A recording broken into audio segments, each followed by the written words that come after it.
Good morning बच्चों, कैसे हैं आप सब। और बच्चों, जैसे कि मैंने आपसे प्रॉमिस किया था कि जो हमारा नेक्स्ट लेक्चर होगा, मतलब जो लेक्चर नंबर हमारा 10 होगा, इस लेक्चर में हम लोग बात करेंगे ट्रांसफर आरएनए के प्रॉपर स्ट्रक्चर्स की। और जैसे कि आपको पता है, इस समय क्लास 12 की जो सेकंड यूनिट है जेनेटिक्स एंड इवोल्यूशन, वो चल रही है। और उस यूनिट का जो सेकंड चैप्टर है, कौन सा, मॉलिक्यूलर बेसिस ऑफ इनहेरिटेंस, इसका आज हम लोग लगाने वाले हैं लेक्चर नंबर 10। ओके, और इस लेक्चर नंबर 10 में हम लोग बात आज करेंगे ट्रांसफर आरएनए के प्रॉपर स्ट्रक्चर्स की। आप जानते हैं ट्रांसफर आरएनए से रिलेटेड जो इसका स्ट्रक्चर है, इससे रिलेटेड कई बार क्वेश्चंस पूछे गए हैं। तो आज वो सारे पॉइंट्स को कवर करेंगे जो हमारी नीट एग्जामिनेशन के पॉइंट ऑफ व्यू से बहुत ही इंपॉर्टेंट है। तो चलो बच्चों, स्टार्ट कर लेते हैं अपने इस ट्रांसफर आरएनए के प्रॉपर स्ट्रक्चर्स को। अगर आप देखेंगे बच्चों, आप अपनी बुक में, तो आपको ट्रांसफर आरएनए का स्ट्रक्चर कुछ इस तरीके का दिखेगा। एक्चुअली ये जो स्ट्रक्चर है, इस स्ट्रक्चर को एक्चुअली क्लोवर लीफ मॉडल भी बोलते हैं। क्लोवर लीफ का मतलब होता है, जैसे आप सुनते हैं प्लांट में तीन पत्तियों वाला, आप पता है जैसे तीन पत्ती वाला एक स्ट्रक्चर होता है, आप देखते हैं तीन पत्ती वाला, तो इस तरह से बोलते हैं इसको। तो ये तीन पत्तियां भी बोलते हैं क्लोवर को। तो एक्चुअली जो ट्रांसफर आरएनए का जो स्ट्रक्चर है, वो क्लोवर लीफ मॉडल दिया गया था साइंटिस्ट के द्वारा। और इस स्ट्रक्चर में क्या क्या चीजें दिखाई गई हैं, क्योंकि आपको पता है कि जो ट्रांसफर आरएनए है वो क्या है, हमेशा सिंगल स्ट्रैंडेड ही होता है।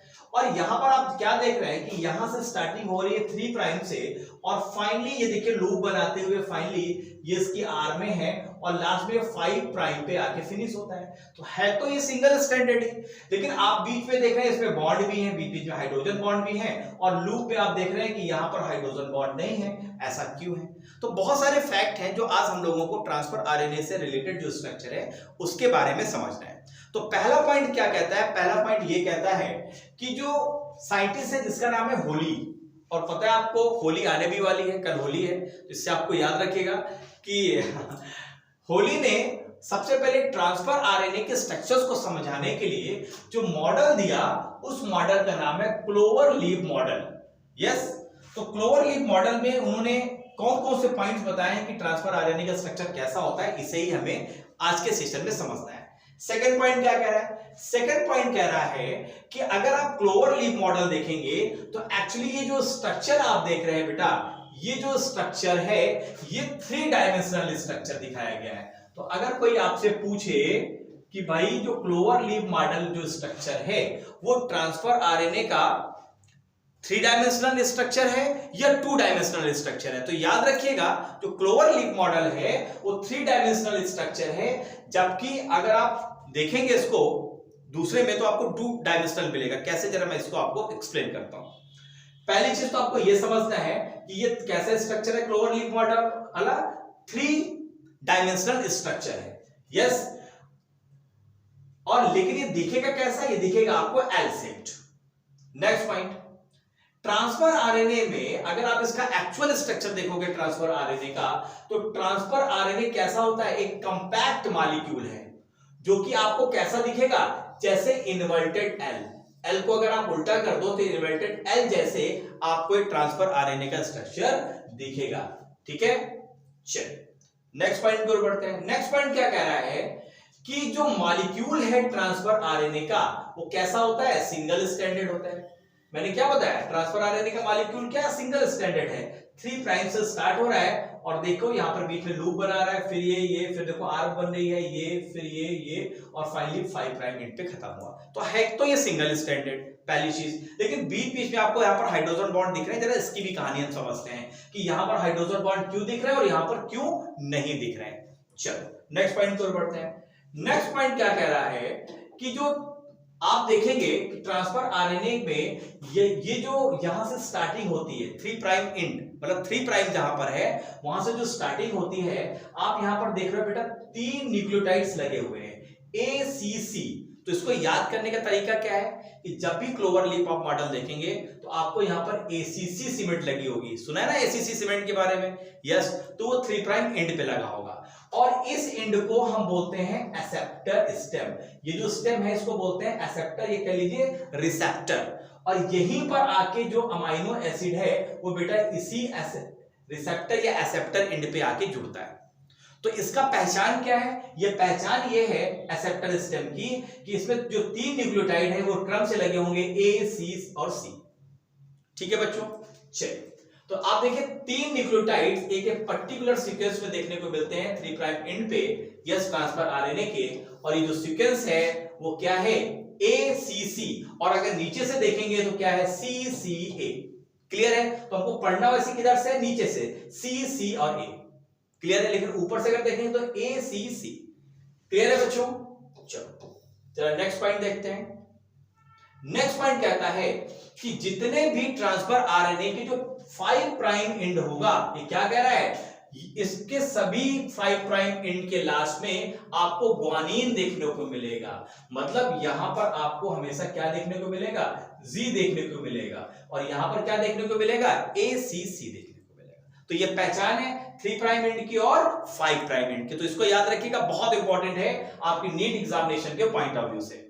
नेक्स्ट पॉइंट क्या कह रहा है कि जो 3 प्राइम एंड है इसको हम एक्सेप्टर एंड के नाम से भी जानते हैं। एक्सेप्टर का मतलब क्या? एक्सेप्ट करता है। क्या बच्चों एक्सेप्ट करता है? आपको पता है जो ट्रांसफर आरएनए का मेन काम क्या होता है? ये क्या करता है? अमाइनो एसिड्स को लेके कहां जाता है? राइबोसोम में जाता है। ठीक है ना?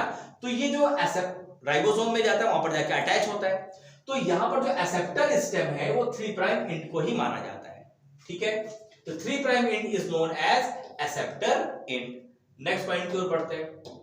नेक्स्ट पॉइंट क्या कह रहा है कि ट्रांसफर आरएनए, क्यों हम इसको एक्सेप्टर स्टेम बोल रहे हैं? क्योंकि ये एक्सेप्ट करता है अमाइनो एसिड्स को अपने एक्सेप्टर पॉइंट्स पे, और जो अमाइनो एसिड इस एक्सेप्टर एंड के साथ जो बाइंड होता है बेटा, वो उसका कार्बोक्सिलिक ग्रुप, किसका कार्बोक्सिलिक ग्रुप? अमाइनो एसिड का कार्बोक्सिलिक ग्रुप के साथ ये एक्सेप्टर एंड यहां से इसके साथ इसको अटैच करता है। तो अमाइनो एसिड अगर कोई पूछे कि एक्सेप्टर स्टेम या एक्सेप्टर एंड के साथ किस ग्रुप के साथ अटैच रहता है, तो what will be your answer? Answer should be carboxylic group, COOH group.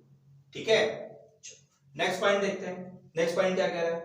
Next point ये कह रहा है कि जो मॉलिक्यूल है ट्रांसफर आरएनए का, एक्चुअली यहां पर देख रहे हैं पूरी तरह से फोल्डेड है। इसकी फोल्डिंग की वजह से आपको कुछ कॉम्प्लीमेंट्री नाइट्रोजनस बेस देखने को मिलेंगे जो एक दूसरे के नजदीक आ जाते हैं और हाइड्रोजन बॉन्ड को बना लेते हैं। अब आपको पता है कि ट्रांसफर आरएनए सिंगल स्ट्रैंडेड है, तो आप देखो बच्चों, जब यहां से ट्रांसफर आरएनए इस तरह से आ रहा है और इस तरीके से उसने पूरा स्ट्रक्चर्स बनाया, यस, तो यहां पर देखो कि ये स्ट्रैंड और ये स्ट्रैंड चूंकि आसपास आ गए हैं, तो यहां पर आपको कॉम्प्लीमेंट्री बेस पेयरिंग देखने को मिल जाएगी। और ये जो बेस पेयरिंग है ये किस बॉन्ड के द्वारा है? ये है हाइड्रोजन बॉन्ड के द्वारा। लेकिन याद रखिएगा जो ये लूप है, ये लूप है, ये लूप है और ये लूप है, इस लूप में आपको कभी भी हाइड्रोजन बॉन्डिंग देखने को नहीं मिलेगी। यहां पर हाइड्रोजन बॉन्ड एक्स, यहां पर जो हाइड्रोजन बॉन्ड है वो एब्सेंट रहेगा। क्या रहेगा? एब्सेंट रहेगा। यस, तो यहां पर नाइट्रोजनस बेस क्या है? यहां पर कॉम्प्लीमेंट्री बेस पेयरिंग यहां पर बन जाएगी। इसका मतलब ये नहीं कि ट्रांसफर आरएनए आपका डबल स्टैंडर्ड हो गया, नो, ये तो सिर्फ चूंकि नजदीक आ गए इसलिए बेस पेयरिंग बन गई है, लेकिन जनरली क्या होता है? ये सिंगल स्टैंडर्ड ही बेटा होता है। क्लियर है? अब चूंकि क्लोवर लाइक जो मॉडल है उसको जो होली ने दिया है उसमें समझाने का प्रयास आपको किया है कि वास्तव में ट्रांसफर आरएनए का स्ट्रक्चर कैसा होता है और उसका कौन कौन सा रीजन क्या क्या वर्क करता है, इसकी बात हम लोगों को समझती है। जैसे हम लोगों ने अभी इस एंड की बात समझी है कि जो ये एक्सेप्टर स्टेम है जो 3 प्राइम एंड है, एक्चुअली इसी के साथ अमाइनो एसिड आके अटैच होता है। किस ग्रुप के साथ? अपने कार्बोक्सिलिक ग्रुप के साथ अटैच हो जाता है। ये बात आपको क्लियर याद रखनी है। चलिए जरा नेक्स्ट पॉइंट की ओर बढ़ते हैं। अब हम लोग ने यहां पर समझ लिया, अब जरा दूसरे पॉइंट्स की बात करते हैं। यहां पर जैसे कि मैंने बताया कि कुछ ऐसे प्लेसेस है जहां पर आपको हाइड्रोजन बॉन्ड देखने को मिलेंगे और कुछ ऐसे प्लेसेस है जहां देखने को नहीं मिलेंगे। तो जिन जगहों पर हाइड्रोजन बॉन्डिंग नहीं है, आप देख रहे हैं, इन्हीं प्लेस को हम बोलते हैं लूप। देखो ये लूप बना रहे हैं ना, ये लूप बना रहे हैं। अब क्वेश्चन ये उठता है कि बच्चों की इसमें ऐसा क्या है कि यहां पर हाइड्रोजन बॉन्डिंग नहीं होती है? तो बेटा इनके अंदर एक एब्नॉर्मल नाइट्रोजनस बेस होते हैं जिसकी वजह से उसमें पेयरिंग नहीं होती है। वो नाइट्रोजनस बेस कौन कौन से हैं आगे वाली स्लाइड में आपको बताऊंगा। जरा कुछ और पॉइंट्स हम लोग समझ लेते हैं ट्रांसफर आरएनए से रिलेटेड स्ट्रक्चर से। चलिए नेक्स्ट पॉइंट क्या कहता है? अब जैसे कि मैंने आपको बताया कि ये वो पॉइंट है जहां पर लूप बन रहा है और लूप में कभी भी आपको नाइट्रोजनस बेस पेयरिंग करते नहीं मिलेंगे, मतलब यहां पर हाइड्रोजन बॉन्ड नहीं होगा। इसका रीजन क्या है? इसका रीजन तो पहला ये है कि हम आपको पता होना चाहिए कि इस लूप में एबनॉर्मल नाइट्रोजनस बेस होते हैं, नॉर्मल नहीं, एबनॉर्मल। कैसे होते हैं? एबनॉर्मल। जैसे आपको नॉर्मल जो है नाइट्रोजनस बेसिस पता है क्या क्या है। अगर हम प्यूरीन की बात करें तो ए और जी है, और पिरिमिडीन की बात करें तो थाइमीन और यूरेसिल है, आपको पता है। ये तो हो गए नॉर्मल बेस पेयर। लेकिन यहां पर कुछ ऐसे नाइट्रोजनस बेस होते हैं बच्चों जो एबनॉर्मल होते हैं, और ये चूंकि कोई भी बॉन्डिंग नहीं बनाते, इस वजह से लूप के अंदर आपको कोई भी हाइड्रोजन बॉन्ड नहीं मिलेगा और नाइट्रोजनस बेस यहां पर पेयरिंग करते हुए नहीं मिलेंगे। Yes, that is why hydrogen bond are not form, क्योंकि यहां पर जो नाइट्रोजनस बेस हैं वो कैसे हैं? एबनॉर्मल हैं। तो कौन कौन से एबनॉर्मल होते हैं ये आपको पता होना चाहिए। तो यहां पर आपको मिलेगा आइनोसिन, जिसको हम आई से रिप्रेजेंट करते हैं। सेकंड मिलेगा आपको इसमें स्यूडो यूरेसिल। जनरली क्या होता है? यूरेसिल, लेकिन यहां क्या मिल रहा है? Pseudo uracil. तो अगर कोई आपसे कहे कि ट्रांसफर आरएनए के स्ट्रक्चर में आपको स्यूडो यूरेसिल कहां मिलेगा, तो what will be your answer? Inside the loop. Third है डाइहाइड्रोयूरिडीन, यस, जिसको हम बोलते हैं डीएचयू। तो ये आपको कहां मिलेगा? ये मिलेगा आपको डी वाले लूप में। तो इनमें जो चूंकि एबनॉर्मल यहां पर नाइट्रोजनस बेस है, इसकी वजह से इन लूप्स के अंदर हाइड्रोजन बॉन्डिंग नहीं हो पाती और नाइट्रोजनस बेस पेयर नहीं बनाते, इसलिए लूप के अंदर आपको किसी तरीके की हाइड्रोजन बॉन्डिंग देखने को बच्चों नहीं मिलेगी। क्लियर है पॉइंट? चलिए नेक्स्ट पॉइंट की ओर बढ़ते हैं। यस, अब हम बात कर लेते हैं इस लूप की, जिसको बोलते हैं टी लूप या T psi C loop. Yes, T psi C loop की बात कर लेते हैं। टी फाइसी लूप का फंक्शंस क्या है? देखो बच्चों, ये जो लूप है, ये टी फाइसी जो लूप आप देख रहे हैं, दिस लूप, ये इसी लूप से जो ट्रांसफर आरएनए है, वो जो राइबोसोम की लार्जेस्ट सब यूनिट है उसके साथ ये अटैच रहता है। अगर हम बोले कि मान लो ये अगर ये यूकैरियोट्स का केस है, तो ये राइबोसोम की 60x यूनिट है और नीचे वाली जो यूनिट है वो कौन सी होगी? 40s होगी। तो 60s यूनिट के साथ ये जो ट्रांसफर आरएनए यहां पर अटैच है बच्चों, तो वो इसी किस यूनिट के साथ? ये टी फाइसी लूप के द्वारा यहां पर अटैच रहता है। यस, तो अगर कोई आपसे पूछे कि राइबोसोम से ट्रांसफर आरएनए किस लूप के द्वारा अटैच रहता है, तो what will be your answer? Your answer should be T loop, या जिसको बोलते हैं टी फाइसी लूप। क्लियर है बेटा? चलो नेक्स्ट पॉइंट को पढ़ते हैं। इस लूप, हमने इस पॉइंट्स के बारे में देख लिया, इस पॉइंट्स के बारे में देख लिया, हाइड्रोजन बॉन्डिंग के बारे में बात कर ली। अब अगर हम बात कर लेते हैं नेक्स्ट लूप की। नेक्स्ट लूप है जिसको हम बोलते हैं रिकॉग्निशन लूप, या इसका नाम है एंटीकोडान लूप। देख रहे हैं, एंटीकोडान लूप है, ये आपको दिख रहा है। यस, तो एक्चुअली रिकॉग्निशन लूप बेटा इसलिए बोलते हैं क्योंकि जो मैसेंजर आरएनए आप देख रहे हैं, इस पे एक्चुअली ये रिकॉग्नाइज करता है कि पर्टिकुलर जो कोडान है वो किस अमाइनो एसिड्स का है, कौन से कोडान इस पे लगे हुए हैं। तो इस कोडान का जो एंटी लगा होता है तो इसको हम बोलते हैं एंटीकोडान, और जो मैसेंजर आरएनए में लगे होते हैं उसको बोलते हैं कोडान। इस चीज को याद रखें, कोडान आपको कहां मिलेंगे? मैसेंजर आरएनए में, और एंटीकोडान मिलेंगे आपको ट्रांसफर आरएनए में। क्लियर है? तो एंटीकोडान्स के आधार पर ही ट्रांसफर आरएनए भी बच्चों अलग अलग होते हैं। कैसे होते हैं? किसके आधार पर ट्रांसफर आरएनए अलग होता है? एंटीकोडान्स के आधार पर। और आप देखेंगे टोटल 61 टाइप्स के ट्रांसफर आरएनए मिलेंगे, क्योंकि 61 टाइप्स के अलग अलग ट्रांसफर आरएनए में अलग अलग एंटीकोडान होंगे, जो अलग अलग अमाइनो एसिड्स की कोडिंग को यहां पर मैसेंजर आरएनए में रिकॉग्नाइज करेंगे। ठीक है बच्चों? चलो इसके रिलेटेड पॉइंट देख लेते हैं। पहला पॉइंट कहता है कि ये जो रिकॉग्निशन लूप है, कौन सा? ये एंटीकोडान वाला लूप। ये जो लूप होता है ये स्पेसिफिक लूप है ट्रांसफर आरएनए का, और इसी के आधार पर अलग अलग तरीके के ट्रांसफर आरएनए होते हैं, सिर्फ इसी लूप की वजह से। सेकंड पॉइंट क्या कह रहा है कि यहां पर आपको स्पेसिफिक सीक्वेंस देखने को मिलता है न्यूक्लियोटाइड्स का, जिसे ही हम बोलते हैं एंटीकोडान। देख रहे हैं यहां पर स्पेसिफिक टाइप के न्यूक्लियोटाइड्स हैं, जैसे यहां पर देखिए GUC है। यस, तो ये कहां पर प्रेजेंट होते हैं? लूप के एंड में प्रेजेंट होते हैं। लूप एंड कहां पर है? ये। नेक्स्ट पॉइंट क्या कह रहा है? इसी के आधार पर, चूंकि एंटीकोडॉन अलग अलग होते हैं ट्रांसफर आरएनए में, इसी के आधार पर आपको टोटल 61 टाइप्स के ट्रांसफर आरएनए देखने को मिलते हैं, या हम दूसरे शब्दों में कह सकते हैं कि there are 61 types of anticodons are present inside the cell. ठीक है बच्चों, सेल ट्रांसफर आरएनए ही है जो रिकॉग्नाइज करता है its places and messenger RNA पे with the help of anticodon. तो मैसेंजर आरएनए पे यही ट्रांसफर आरएनए रिकॉग्नाइज करता है कि कौन सा पर्टिकुलर कोडॉन मैसेंजर आरएनए में लगा है, उसी के अनुसार ये यहां पर अमाइनो एसिड्स को अटैच करेगा और फाइनली इसको कहां पहुंचा देगा, राइबोसोम्स में पहुंचा देगा, जहां पर कई अमाइनो एसिड्स मिलकर प्रोटीन की प्रॉपर चेन बन जाएगी। क्लियर है बच्चों? चलिए, जो एंटीकोडॉन है ट्रांसफर आरएनए में, वही क्या करता है, रिकॉग्नाइज करता है अपनी complementary sequence on messenger RNA. देखो कॉम्प्लीमेंट्री सीक्वेंस का मतलब क्या है, देखो यहां पर G है, यहां पर C है, इसका कॉम्प्लीमेंट्री क्या होगा, G है। यहां पर U है तो इसका कॉम्प्लीमेंट्री क्या होगा, A होगा। यहां पर C है तो इसका कॉम्प्लीमेंट्री क्या होगा, G। तो इसके आधार पर पहचान जाता है। ठीक है बच्चों, चलो, तो जो मैसेंजर आरएनए में उपस्थित है इसको बोलते हैं कोडॉन, और जो इस पे उपस्थित है इसको बोलते हैं हम एंटीकोडॉन। ठीक है बच्चों, चलो अब हम बात कर लेते हैं किस लूप की, इस लूप की जिसको हम बोलते हैं DHU लूप। अगर DHU लूप की हम बात करें तो हम इसको amino acid synthetase recognition loop भी बोलते हैं। जैसे कि नाम से ही बच्चों क्लियर है, तो ठीक वैसे ही इसका फंक्शन भी होता है।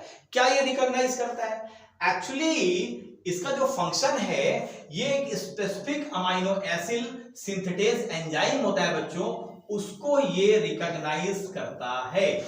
यस, और ये जो अमीनो एसिड सिंथेटेज एंजाइम है ये स्पेसिफिक टाइप का एंजाइम होता है, जिसका फंक्शन होता है स्पेसिफिक टाइप के अमाइनो एसिड्स को एक्टिवेट करना। क्योंकि जब स्पेशल टाइप का अमाइनो एसिड एक्टिवेट होगा, कैसे एक्टिवेट होगा, क्योंकि अमाइनो एसिड के साथ क्या जुड़ेगा, एटीपी जुड़ेगा, तो हम बोलेंगे कि ये अमाइनो एसिड एक्टिवेट हो गया है, चार्ज हो गया है। चार्जिंग तो तब बोलेंगे जब ये ट्रांसफर आरएनए के साथ लग जाएगा, या हम बोलेंगे लोड हो चुका है। लेकिन जब अमाइनो एसिड जब एक्टिवेट होने का मतलब है कि अमाइनो एसिड के साथ एक एटीपी जुड़ता है, तब ये एक्टिवेट होता है। तो ये स्पेसिफिक टाइप का अमाइनो एसिड सिंथेटेज एंजाइम होता है, जिसका काम क्या है बेटा, इसका काम है किसको एक्टिवेट करना, स्पेशल टाइप के अमाइनो एसिड्स को एक्टिवेट करना। अब आप जानते हैं कि 20 तरीके के अमाइनो एसिड्स हैं, तो 20 टाइप्स के आपको अमाइनो एसिड सिंथेटेज एंजाइम भी देखने को मिलेंगे।